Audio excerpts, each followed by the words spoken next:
Tonight on CBC Vancouver News. Progress for the BC teen infected with avian flu. This young woman needed basically all the supports we're able to provide, and she was very sick. Health officials say she is off oxygen and no longer infectious.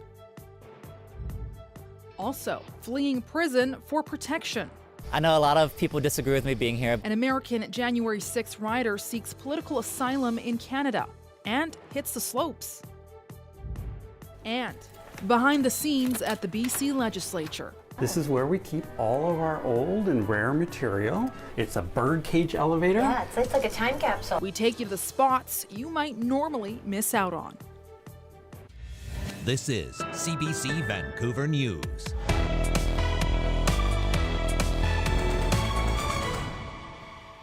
Good evening and thanks for joining us. I'm Baneet Braich.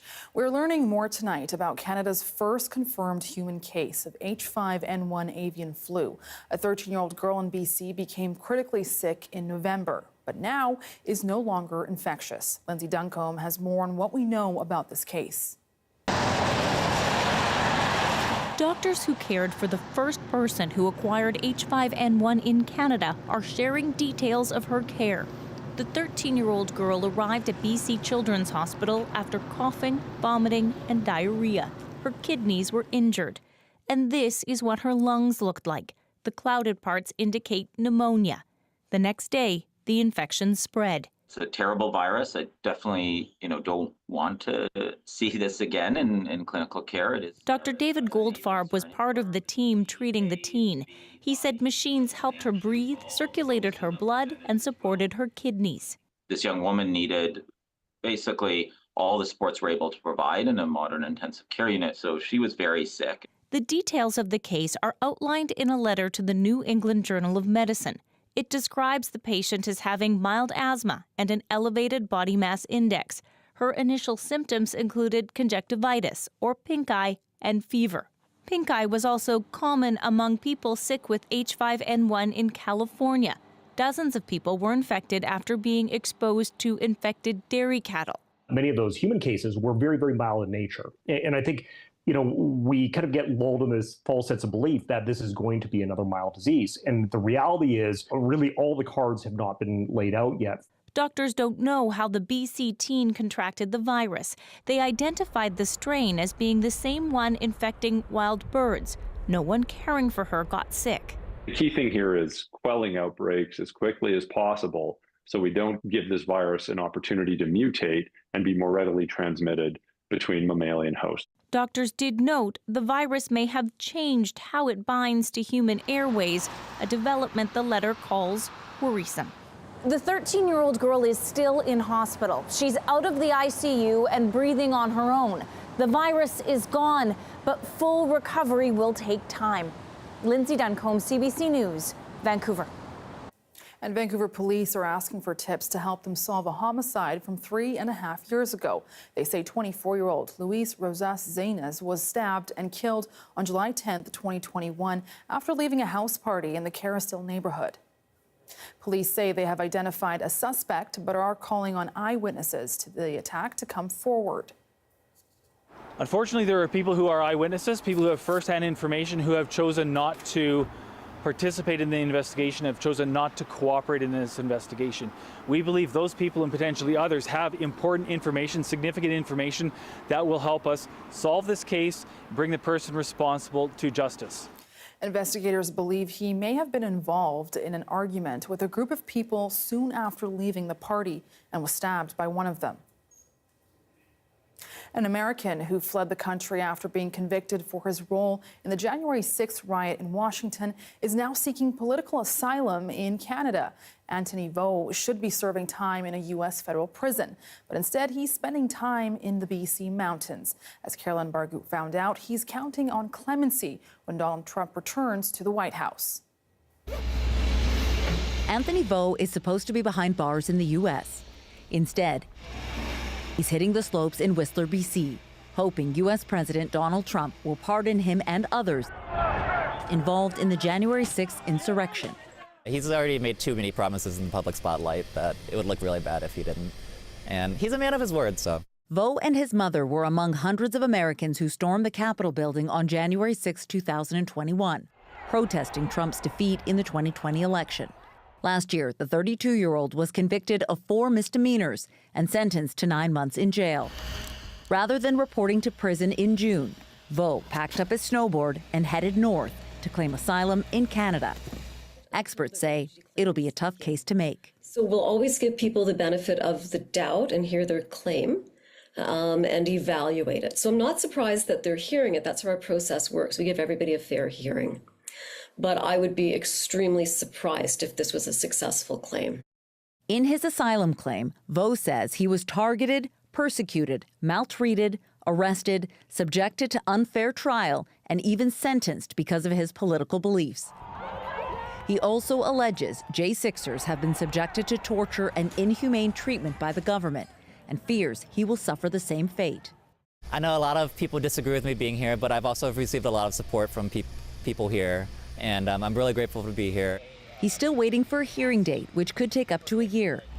Vo's plan is to be home for the start of the Lunar New Year at the end of the month, but only if he gets a pardon by then. If not, he will continue to fight for asylum in Canada. Caroline Bargout, CBC News, Toronto. And the province is claiming that buyers of massive debt-ridden real estate projects are trying to dodge millions in property transfer taxes. And that's through a unique way, supposedly only designed for exceptional circumstances. Jason Proctor has the story.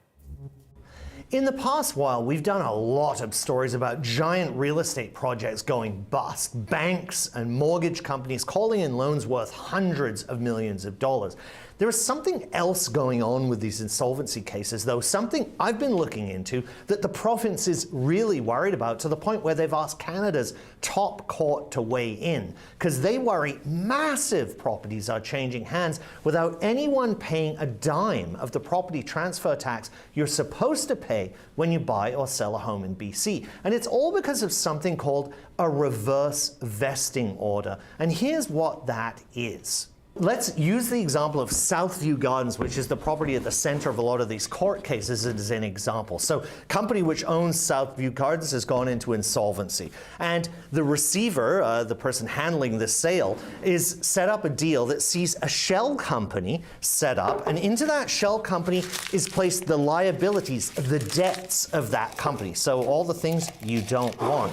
What you do want is the property. That's left in there. The good bits, basically, are left, in our company that owns Southview Gardens. So now, instead of a sale of the land, you have a transfer of the shares of that company from one person to another. And as a result, that company leaves the bankruptcy proceedings, leaving only the shell company that has the bad bits, the liabilities there. And because that sale, which in this case, that transfer of shares for $72 million happened without the involvement of the land title registry, there's no change of title, you mean no property transfer tax gets paid, and in that case, it would have cost $3.5 million.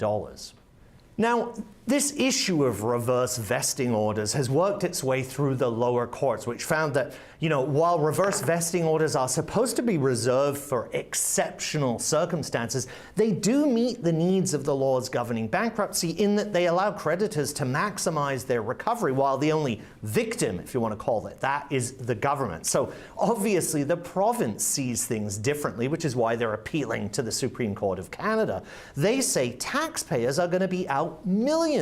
And that's not all, because the province says, as well as sidestepping property transfer taxes, when it comes to the sale of bankrupt mills, mines, or energy projects, reverse vesting orders could be used by new owners to escape doing their own regulatory approval or consultation with Indigenous people, because those processes would be kind of like, those unwanted liabilities left in the shell in bankruptcy, sidestepped along with the property transfer taxes. One last interesting thing to note when it comes to huge sales of commercial properties, supporters of reverse vesting orders told the court that in BC, multi-million-dollar properties actually change hands all the time through the transfer of shares, avoiding property transfer taxes. It just may not be that well known to most people. Jason Proctor, CBC News, Vancouver.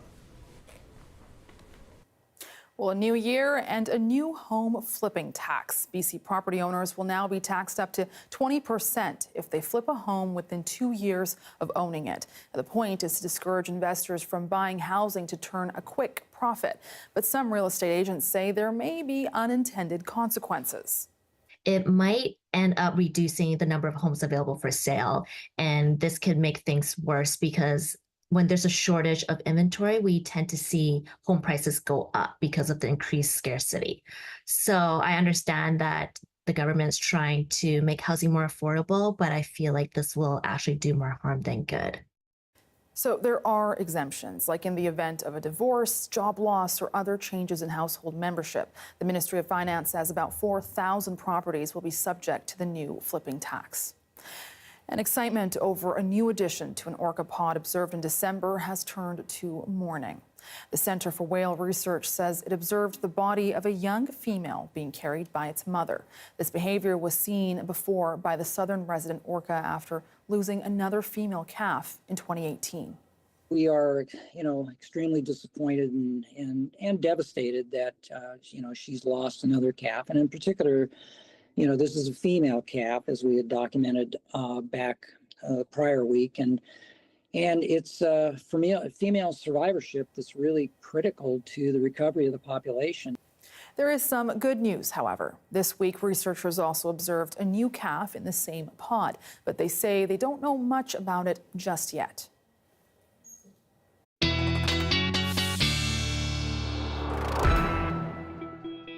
All right, let's get to the weather. Stephanie Hungerford joins us now with a first look. Stephanie, what's in store? Yeah, we're experiencing quite a bit of rain. I know some of us are a little bit disappointed with that, but we will have a break this evening. Then tomorrow around 10 a.m., the rain will come back as well as snow in the interior and the Kootenays. And then Monday, a little bit better for the rest of the province. Tomorrow, we have snow for a lot of the interior up in Prince George, rain for the south coast. And for tonight in Metro Vancouver, tomorrow rain. All right, thank you. And the Vancouver Canucks are limping into 2025. In recent months, the team has been hit with injuries and struggled to achieve the success it saw last season. Our John Hernandez looks back at some of the highs and lows of the last year. Puck stays in the Vancouver zone, thrown big, damn! You could call it a hockey night in Canada meltdown. A 4-1 lead in the Canucks' last home game of the year evaporates in the final minutes, turning into a 5-4 loss.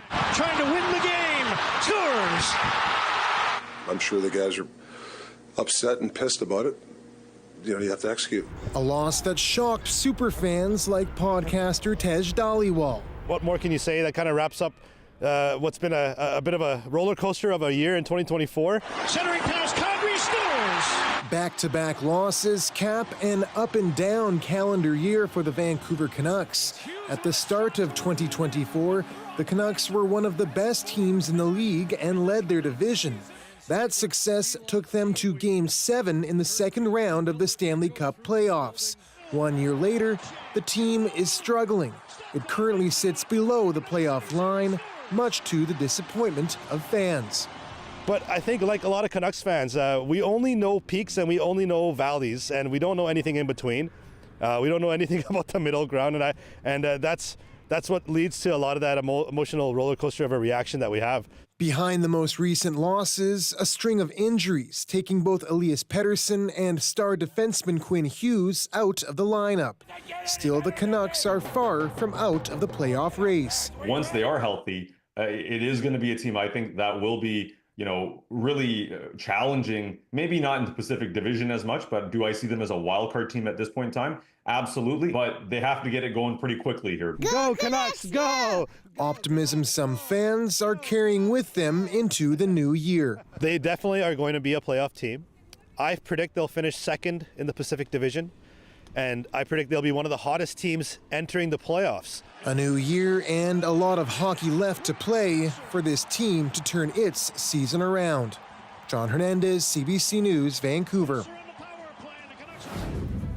Well, from a jail cell to a book vault, we'll bring you a tour of the often unseen places of the BC's legislature. That's coming up.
The BC Legislature in Victoria is now more than 125 years old. It's changed over the years to accommodate a growing number of MLAs. CBC's Katie DeRosa takes us on a tour around parts of the building the public doesn't often see. I'm Katie DeRosa. I'm CBC's legislative reporter. I'm here at the Legislature where I work every day, and as do many of the 93 MLAs who represent British Columbians.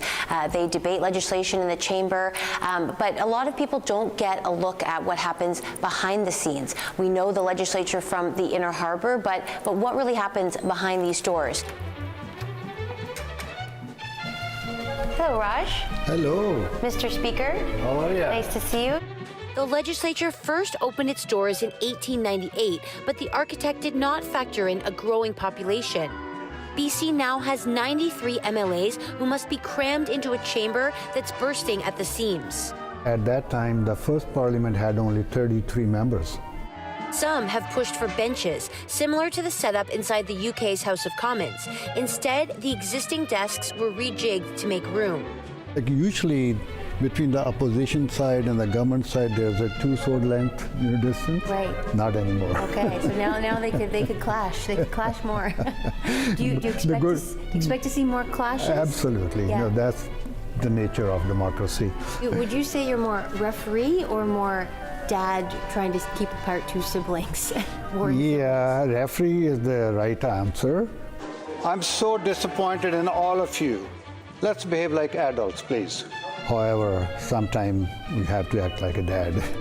In the basement is another little-known piece of history, the Legislature jail cell. Yeah, so this was built in, and when the building was designed to put people in there who are not following the rules and procedures and all that. But this was never used to detain people. At two times, people were detained, but not in this cell, outside. Oh, and detained for what? Yeah, so there were the 2 owners of some newspapers. They were not following the rules. So you can lock a journalist up. That's good. Yeah. That's good to know. The building's showstopper room, though, is the library. Okay, where are we now? All right, this is the Legislative Library's Rare Book Vault. This is where we keep all of our old and rare material. We have an extensive collection going back to the 1600s. So few trusted people are allowed in here. Not many people get to see this room. It's an actual old bank vault. Oh, wow. And the door has an old-fashioned combination lock on it. That's right, only 3 people know the combination. So the first thing I'm going to show you is this. This is the first BC provincial mace. It's much simpler than the maces we use today. Can I feel it? Yeah, go ahead. It's made of wood. Okay. Made of wood. Very light. We believe it was made locally. Wow. Among the other historical relics tucked away in the library, the elevator. All right, and this is the library's original elevator. So this is a 1915 Otis elevator. It still works. We use it every day. It's all original components. It's a birdcage elevator. Yeah, it's like a time capsule. Because of this thing here. This thing is what makes it a birdcage. Yeah. And one of the oldest in BC? It is one of the oldest in BC, the oldest operating elevator in Victoria. Right. The last time this elevator broke down, we had to fly someone in from Chicago to fix it. They could not find anyone in Canada who could do the repairs. Wow, so that's you don't want it to break down. No, it's we an don't want it to expensive break fix. And in these now quiet halls, the legislature will roar back to life when the session resumes in January. Katie DeRosa, CBC News, Victoria. And here's a look at the day that was in Whistler, where snow is falling and the lineups are long during the holiday break. And with all that snow, almost all the trails and lifts were open this week. So will the wintry wonderland continue? Stephanie Hungerford has a look at your weather coming up.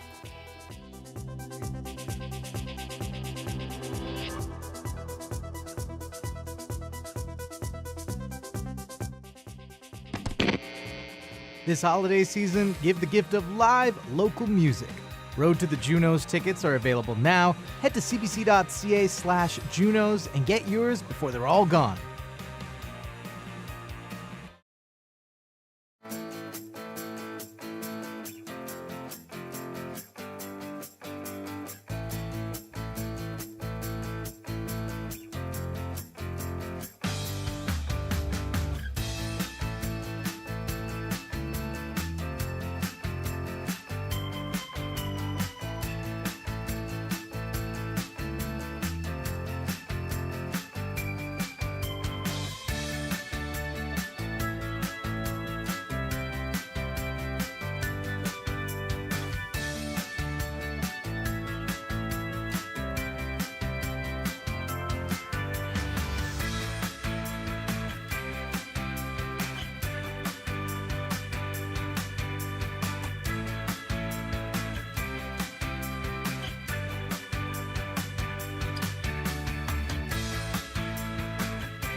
Police are investigating 2 double murders in 2 different Canadian cities, both chillingly similar and both leaving a daughter and father dead.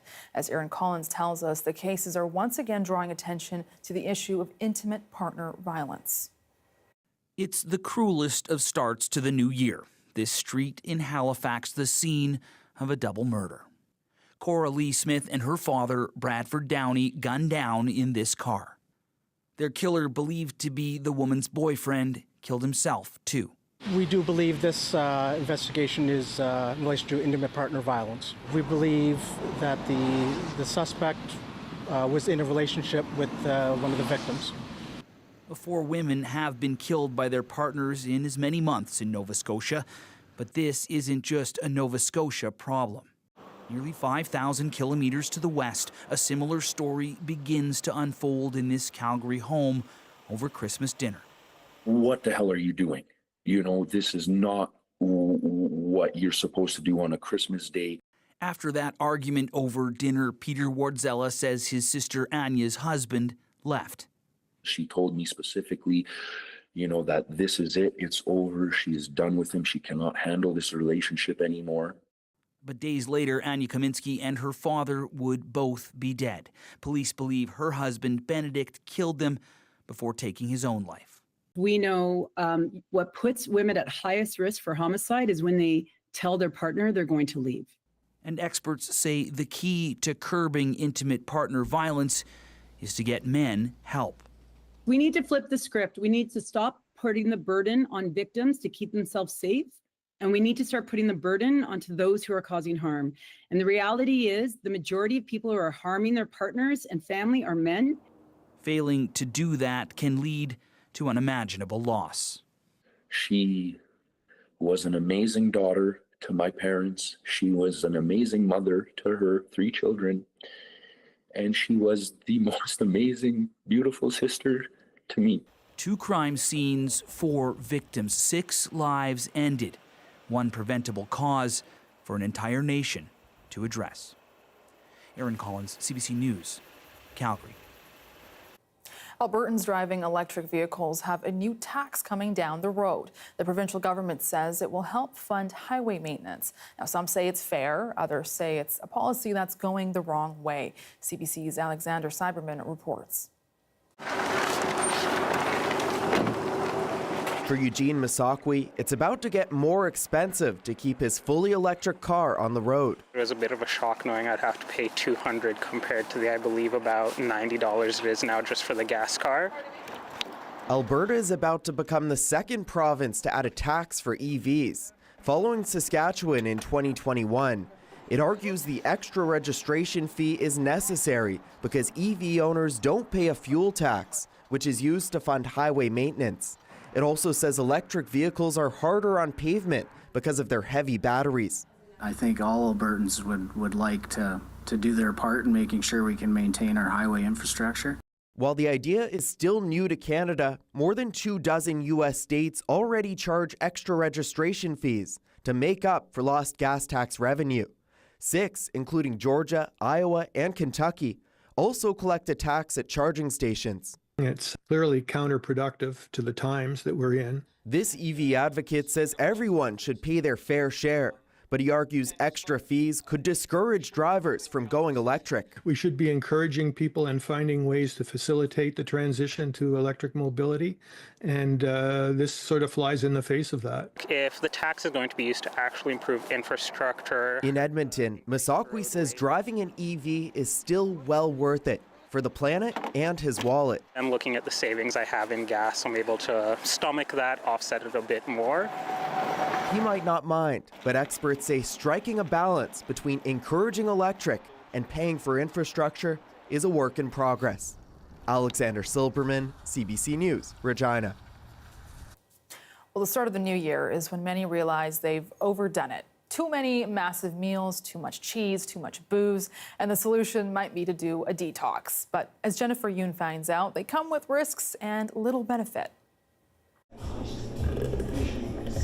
A $275 smoothie and juice detox. It's Shazandra goji berries. That promises to cleanse your organs. What our detox does, it'll clean and strengthen your liver. It's light rhythmic strokes. Or a $200 massage. So your lymphatic system is responsible for expelling toxins out of your body. That promises to drain so-called toxins out of your lymph nodes. It basically helps to manually push your lymphatic fluid so that you're getting a natural detox. The dictionary definition of a toxin is a poison produced by a living organism. Things that aren't necessarily toxins can still be pretty bad for you, like alcohol or overeating. Here's how to detox your kidneys naturally. The B vitamins, which also help you detox. 3 easy detox tips for gut health. This is the time of the year when the word detox starts trending online again. And for many of us, after the holidays, a reset sounds great. But what exactly are you supposedly detoxing from? And do you need a pricey regimen of juices, smoothies, massages, and supplements to get them out of your system? Most things, that if you consume them in too much excess, they can be harmful. And our bodies break down harmful chemicals as part of daily organ function. The liver's breaking down all these things, making them into sort of non-toxic products, and then excreting them. These are detox juices. This one has lettuce, lemon, and this one has activated charcoal. We took some juices sold as detoxes to a toxicologist. What do you think? I think you couldn't pay me to drink these. The heart and the liver don't need detoxification, and if they did, it would certainly not come from a smoothie bar. They might taste good, they might feel good, but I think it's important not to do harm. Some so-called detoxes can actually seriously harm your health. We usually see a couple of people every year that have taken something often for the purpose of detoxing or improving liver health or something that actually causes liver injury. His suggestion to reset after an indulgent holiday? Take it easy, slow down, don't drink so much, don't eat so much, maybe rest. And unfortunately, there is no silver bullet. Healthier habits go a long way. Jennifer Yoon, CBC News, Toronto. One right. A Tesla Cybertruck exploded on New Year's Eve outside a Trump hotel in Las Vegas. We'll bring you the latest on what happened after the break.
It's been 1 day since 14 people were killed in New Orleans when a U.S. Army veteran deliberately drove into a New Year's Day crowd. Well, now authorities are saying they believe he acted alone. However, concerns loom over the attacker's ISIS connection and the group's potential resurgence. Thomas Diagla walks us through how it's been changing and how the attack could be used to inspire more violence. A decade after ISIS was riding high, drawing fighters from around the world, Shamsuddin Jabbar's rampage in New Orleans is raising fears about the group as a resurgent threat. He was 100% inspired by ISIS.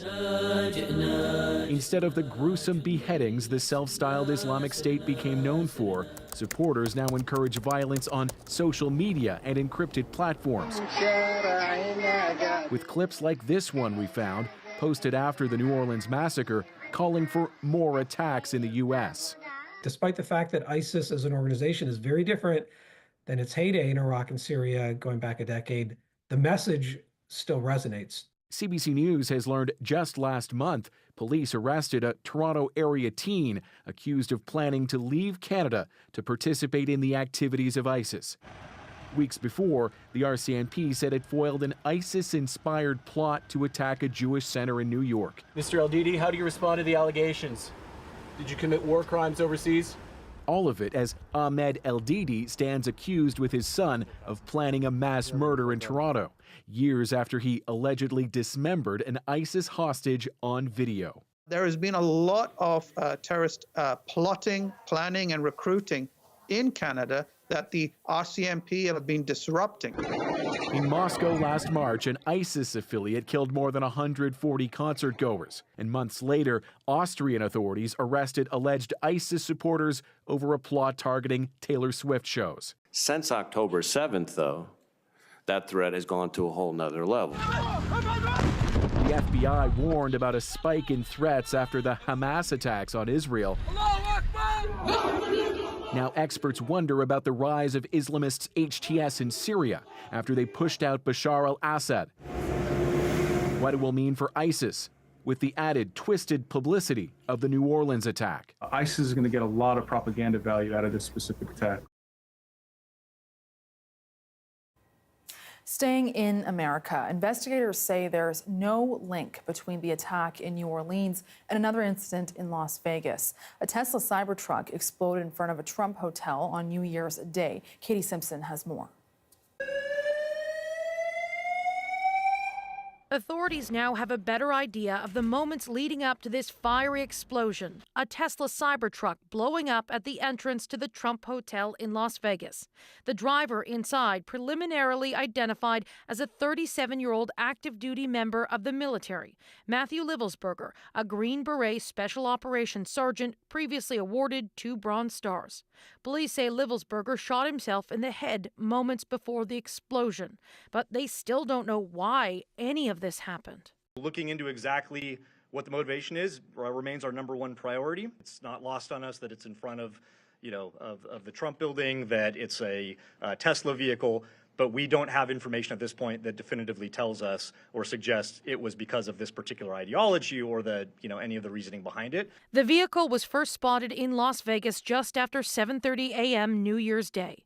It then does a drive-through of the Trump Hotel entrance area before returning and exploding about an hour later. Damage to the building minimized because of how the Tesla is designed. Authorities found easy-to-purchase explosives inside, fireworks, mortars, along with fuel and other explosion enhancers. We don't believe there's any further threat from this subject or anybody associated to him. So far, there's no evidence to link this to the attack in New Orleans, but police did acknowledge similarities. Both alleged perpetrators used the Turo app to rent a personal vehicle directly from its owner. Both were also previously stationed at Fort Bragg as part of their military service and had similar deployments. They both served in Afghanistan in 2009. We don't have any evidence that they were in the same province in Afghanistan, the same location, or the same unit. Again, something else that remains under investigation. Security has been increased around several Trump properties, including in New York and Chicago. Around the U.S. Capitol, additional security has long been in the works ahead of several high-profile events around Donald Trump's inauguration. Katie Simpson, CBC News, Washington.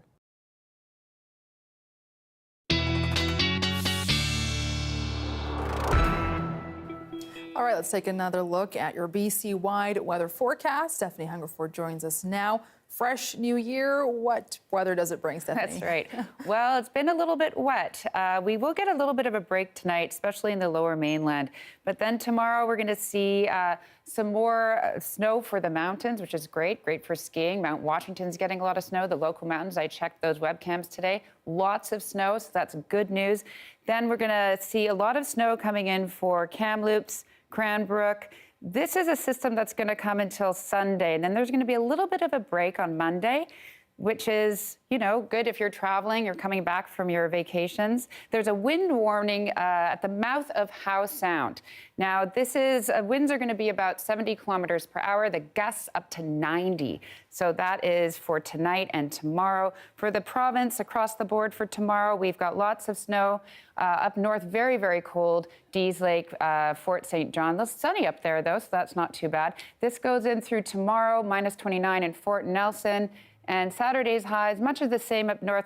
Actually quite mild here through the lower mainland, 11 degrees in Victoria. So we are going to see some sun also on Monday and Tuesday, especially on the island. And now we're going to go to our 5-day forecast for Metro Vancouver. Now, I know this looks bleak, but here on Monday, we might actually see some sun, especially on the island. A great day to get outside. I know a lot of people are going back to work and school, so I'm not saying to play hooky, but if you wanted to, this is the day to do it. Yeah, and it feels like there's a bit more of a chill in the air now. Yes, it does. Winter's finally here, I think. All right. Thank you so much, Stephanie.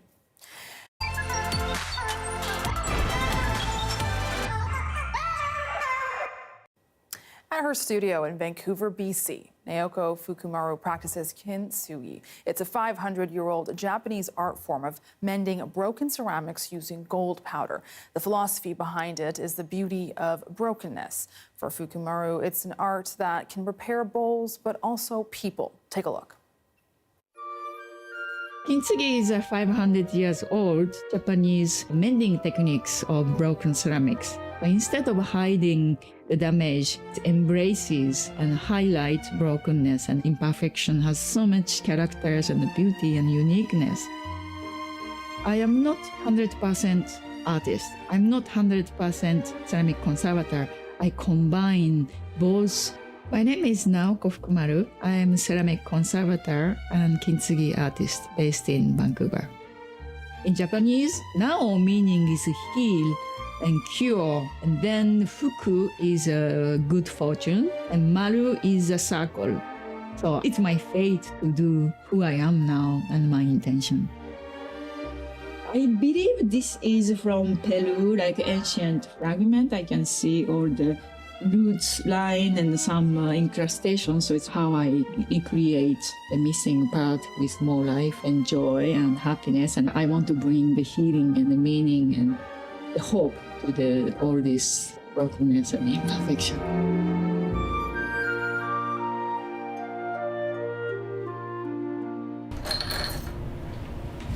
I was born in an antique auction house. I'm fourth generation in Kyoto. And so it's influencing all the artworks and antiques I grew up together. The assembling part is I make mugi urushi, which is a mixture with flour, water, and urushi lacquer.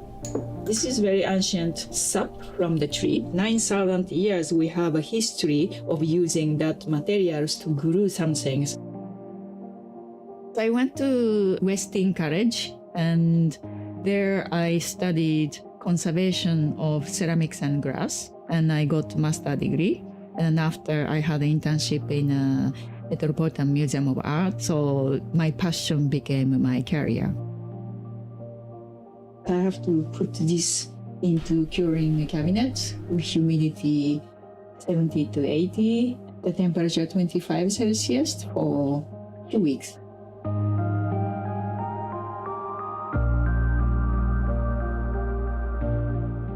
This is the mountain stone powder from Japan. It's called sariushi. Again, I'm mixing powder with water and adding urushi to the paste. So I have to fit it in this gap. But it's very tiny, just squeeze it in. I received an email from local reporter saying, "Oh, Naoko, I'm sorry I missed your Kintsugi workshop. I want to learn Kintsugi from you, so please put me on a waiting list." I was like, what? I didn't give any workshop and I don't know how to do Kintsugi. So I found it, it's very strange, but at the same time, I didn't want to ignore this message and like, oh, the Kintsugi, this is my culture. So I started studying about Kintsugi. I called my father in Japan, asking him to send all the existing Kintsugi books. So this is how I became a Kintsugi artist. I had a very bad marriage, was very toxic. So that made me evacuate to the women's shelter. After 1 year, I moved to Canada. And if I had very happy marriage life at that time of when I received the email, I'm sure I just said, oh, it's a mistake. I don't know how to do Kintsugi and that's it. But I was looking for something during in my dark time. So the Kintsugi brought light from my cracks.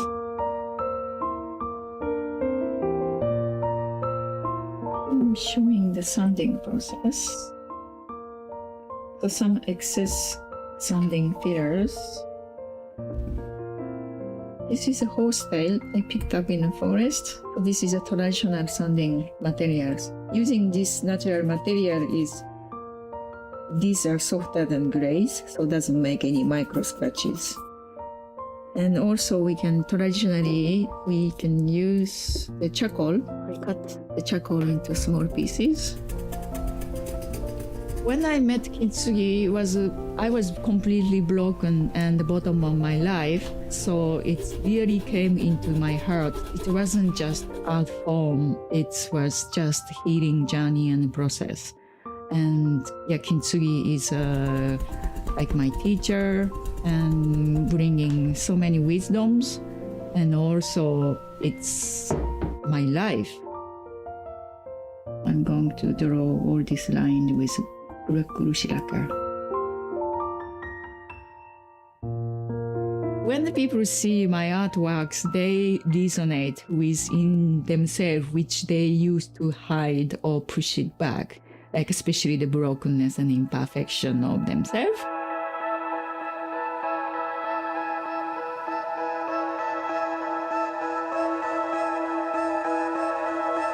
And I want to make it to universal. That's why I apply Kintsugi to the different culture ceramics and different age, different shapes, colors. I want to make diverse stories through Kintsugi.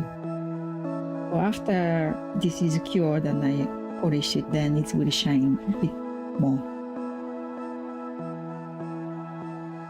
There are different types of gold powder, and these are one kind we have to polish after applying the gold. Traditionally using the fish teeth or jade.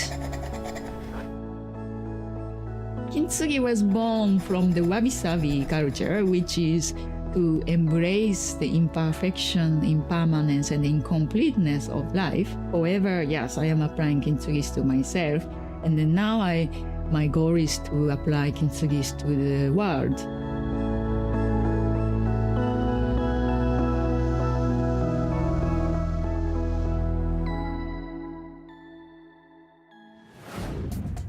A chilly, long-standing Vancouver tradition as thousands plunged into the new year with the 105th annual Polar Bear Swim. We'll show you that next.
Hi, I'm Amy Bell, and here's what's in your CBC Vancouver inbox. CBC is a proud partner of the UBC Lunar New Year celebration on January 16th. It's a special evening with CBC guest host Margaret Gallagher. Tickets at give.ubc.ca. And the CBC concert series Road to the Junos is heading to Vancouver. The 5-night series kicks off January 26th at the Pearl. Get tickets at cbc.ca/Junos before they're all gone.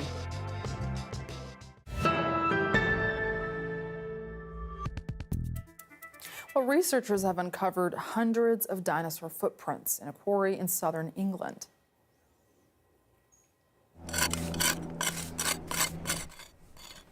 The buried prints were found when an employee felt something unusual in the clay while exposing the quarry floor. The tracks show the dinosaurs were as big as 18 meters long, and scientists believe some of the tracks are about 160 million years old. And the discovery is one of the largest dinosaur track sites in the world. And it's also one of Vancouver's favorite New Year's traditions. The polar bear swim at English Bay. Thousands put on their swimsuits and even funky costumes. This January 1st event was popularized in 1920 by local restaurateur Peter Pantages and is still going strong. And here's what the swimmers had to say about it. I'm Paul Reynolds. I'm the executive producer, and I'm one of the owners of Brand Live, the event producers. So we had over 12,000 registered swimmers today, which is over almost 50% more than we had last year. And last year was the highest number we'd ever had in the history of the event. So the growth of it is quite dramatic, especially coming out of COVID. We've gone from 6,000 in 2023 to 8,600 in 2024, and now to over 12,000 this year. And that's only registered swimmers. There's other people that come down and swim that we may not even know about because they didn't register. Oh, probably about 30 times. Yeah, 1984 was the first time, and we've been coming here 42, since. Yeah. 42, 40 years, we're whatever. old timers. Just want everybody to wish each other a happy new year and peace and love to everybody, and whatever problems we're going through, we can work them out together. To come when me and my brother were little, and then we stopped for a while there, and then just came back, and then I found out there was a race, so I tried to swim it, and I won. It's a great way to start the new year. Great way to, jump in some cold water and just have a look at the camaraderie that's happening today. How fun is this? What a great way to launch 2025. Crazies are. This is where the fun is. This is the funnest part of this city is today in the cold water. I prepared by going in cold water at home. So it takes a year preparation of cold plunging so you can go in there and actually endure the cold water. Getting warmed up. This was the second one that we did. We went the other time. Oh, I'm on video, and this is the second one. So it was very nice. It's cold, but I think when you get outside of the water, it begins to warm up again. So that's cool. Thanks for being with us tonight. Too cold for me, for sure. On CBC Vancouver News at 6, you can watch this newscast on CBC Gem, our free app, as well as on YouTube and our website, cbc.ca/BC. And we'll have your next local news at 11 o'clock, right after the National. Good night.